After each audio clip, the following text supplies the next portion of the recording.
Have you guys ever wondered how to play EXP lane at a scrim level? Well, say no more, because in this video, I'm going to be teaching you guys how to play EXP at a scrim/tournament level. Since I'm playing EXP lane in the next NACT with my team, I might as well provide the guide.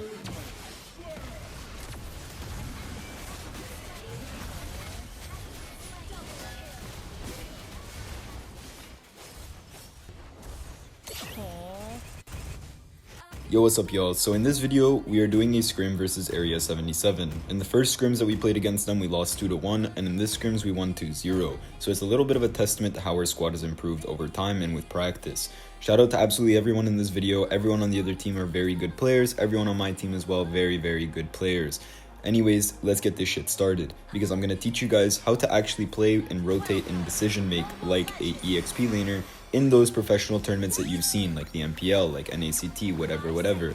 For me personally, I'm adapting my playstyle to an NACT EXP laner, since obviously I play in NA. So you guys are going to be seeing an NA EXP laner's thought process, perspective, and decision making. Starting off right away with the fact that I am the only one who leashes the jungler. As you guys can see, the mid laner and the roamer go to take space in mid and to potentially zone. And since we're versus Uranus here, realistically, I can't do much about him. He's going to be cutting the lane the entire game, and it's not really my job to worry about that. If I can rotate to certain fights, I will try to, but realistically, it's not my job to stop him from cutting, because I obviously cannot, unless if my team is there. But even in early game, my team doesn't have the damage to kill him, it'd be a waste of time.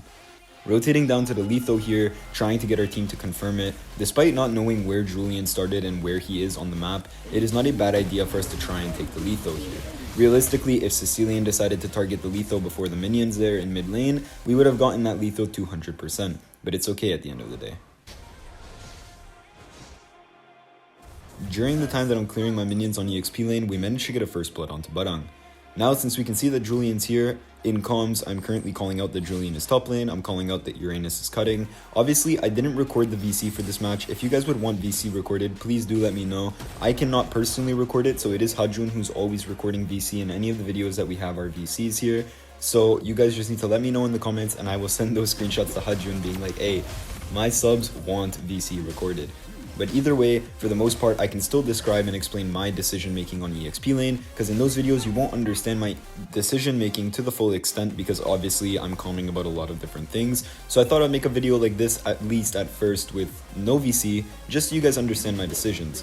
Now here, I wanted to come to level 4 for mid lane, and obviously a massive brawl started because Barang and Julian forced.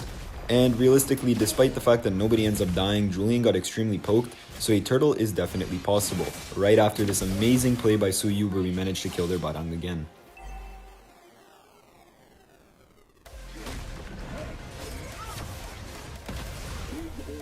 Now, as you guys saw from my last bit of vision, they were walking into that bush, and my only job realistically with a Gato ult is to zone enemies. You will notice that I barely use Gato's ultimate to try and actually get on top of an enemy. I'm using it most of the time just to zone and create a kind of don't enter zone for the enemy team. Realistically, if I put it in the correct spot, the jungler cannot walk up to the turtle, the EXP laner cannot walk up to the turtle, the mid laner, the roam, none of them can walk up to the turtle. So Gato's ultimate is amazing for zoning, and that's what we're going to be doing throughout this entire game, unless if the opportunity presents itself to actually catch someone.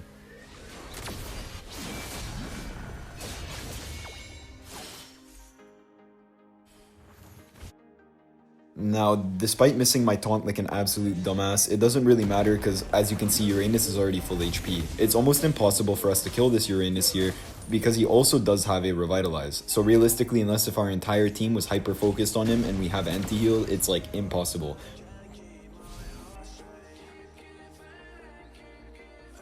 Sometimes when comms are really messed up in VC, you can also just use the map ping to say that someone is missing, because sometimes maybe your team won't register what you're saying.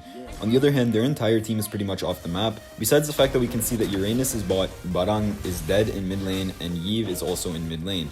Beatrix is now bot, so now who's the only one missing, right? It is their Julian. So based off of his rotations, this is where you start to assume where they could be. This time we actually managed to land the taunt, and this was extremely beneficial, since obviously we managed to get that kill onto Uranus. Now, since I know there is no threat to anyone splitting top lane if the enemy team decides to contest this objective, then I can be here, zone for my marksman since Beatrix is currently mid lane, make Beatrix have to walk the far way, give my marksman some extra gold, And on top of this, if no one's pushing top lane, I have no worries of my turret getting pushed and our jungler can secure the turtle. Now obviously, as you can see, no one's really providing much vision to our jungler at that exact moment, but everyone did walk up and provide that vision at the right timing so that he is able to clearly and safely take that objective. Now, since I am EXP lane, I am going to go back up to top lane at the first opportunity that I get here.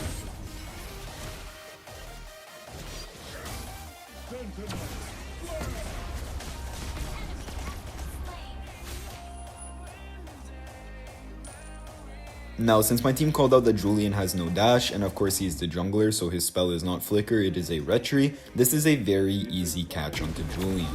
And obviously, we still get up to top lane in time to clear my wave and to rotate again. So, everything worked out perfectly. But now that Beatrix is actually on my lane since the enemy team swapped, I have to stay. Because if I don't stay, she's gonna freely push this turret. But remember, their roamer is missing.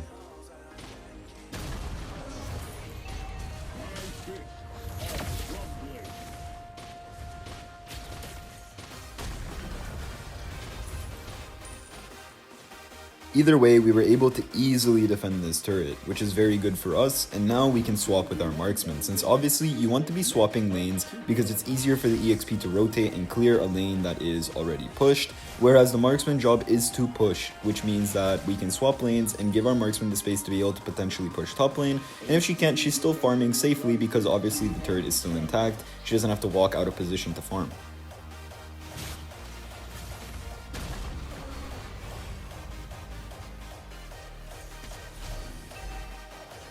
Now, after the first 5 minutes of this game, it is my job as the EXP laner to stay with the mid laner and make sure that the mid laner can farm safely. While on the other hand, it is the roamer's job to go with the gold laner and to make sure that the gold laner never gets ambushed, never gets anything, and can also farm and potentially push safely.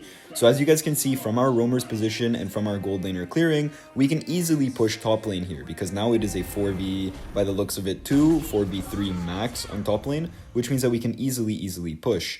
Now, since the enemy team is bot lane and we're already on the turtle, I have a feeling they're going to try to push bot lane. And one of the best things about Gato is that he is very quick to rotate.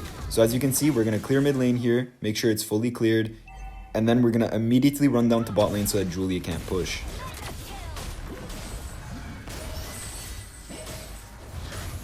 Out of this world. Now, from the few couple micro plays my team made, what did we profit? We got top lane, we got the turtle, and we defended bot lane. So overall, we won a lot of really big trades here. Unfortunately for them, they couldn't even get a trade onto the bottom turret for the turtle, which means that our team is now set up in a very strong position. I'm going to clear this lane so that it's constantly pushing, and then I'm going to go back to being with my mid laner, since my job is to be with my mid laner. As you guys can see from Suyu and Hylos' position, it is very free for me to just walk across this turret and cut so that we can potentially force something in mid lane. Realistically speaking, because my ult is on cooldown and I don't even have Revitalize, I don't fully want to fight. So what I want to do is just create the space for my team to be able to push mid lane. And now that we have gotten mid lane, we have a very massive advantage. Also, don't forget after 8 minutes to buy roam boots. I usually suggest encourage because if you're able to get encourage, then it's going to be a free extra, like 10 or 20 adaptive damage for your team. So it's definitely good to get. And now, even though my team is fighting bot lane, I still don't want to give the enemy team a free turret, which is why I am walking up and killing these minions here so that Uranus can't walk into the turret and just, kill it himself. And as you can see, my job here, even though it should be the jungler clearing, sometimes you do have to clear the lanes on EXP and wave manage. It is typically the EXP laner's job in general to manage waves. And that's all that I'm realistically doing. Since our team has such a massive advantage, I just want to make sure they can't get an advantage anywhere, right? I don't want to give them any potential to take a turret, any potential to take our jungle, anything along those lines that would help them close the gap that we have on them right now.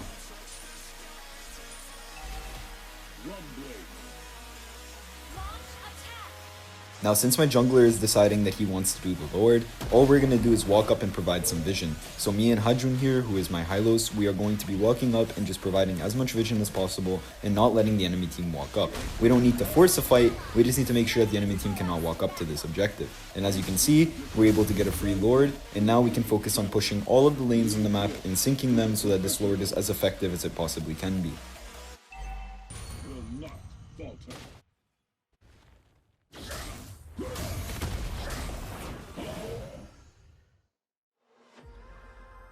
Now, even though I'm relatively far away from our jungler and our mage, you can see that I'm still within ult range. And that's another thing that's really good about Gato, is that I can do another thing that's relatively far away from them, but as long as I'm within ult range, I'm fine. But here, Hadrun calls out that he wants to ult onto the enemy. So let's see what happens, shall we?